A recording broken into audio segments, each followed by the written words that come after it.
कमळी बोलते, अन्नपूर्णा आजी तुमच्यासाठी मी खूप खुश आहे, कारण तुमची मोठी मुलगी भेटली आहे, असं म्हणते कमळी.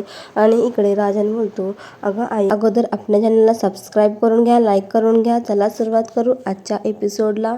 आपण एकदा तिला मला आणि सरूच्या आवडीचं गाणं तिला बोलून दाखवायला, मग मी विश्वास ठेवेल की ती माझी मोठी मुलगी असते. ती वेगळंच गाणं बोलते आणि कमळीच्या हातात अगोदर जाणून चिठ्ठी देते की त्या चिठ्ठीत लिहिलेलं असतं की मी या घरातली मुलगी आहे, असं म्हणून राजन तिथून जातो. तेवढ्यात जानूला अन्नपूर्णा आजी गाणं म्हणायला होते. तिथे येऊन एक मुलगी त्यांना माईक देते. तर जी जानू ही नाही आहे, पण मला जबरदस्ती केली आहे, सो मी इथे आले आहे, असं जानू कमळीच्या चिठ्ठीत लिहिलेलं असतं. मग इकडे कमळीला सुद्धा वाईट वाटत असतं. तिला तिच्या आईच्या आठवण येत असती.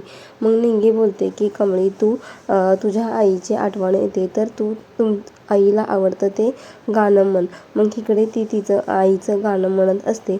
इकडे जानू जी गाणं म्हणते ते जयंत ऐकतो आणि लक्ष्मी पण ऐकते. हे त्यांना दोघांना माहीत असतं की हे जानूचा आवाज आहे. जयंत पळत तिकडे येतो. तेवढ्यात जानूने माईक दिलेला असतो आणि राजन पण बोलतो की हा माझ्या मोठ्या मुलीचा, म्हणजे हे गाणं ते नाही जे आम्ही म्हणायचो.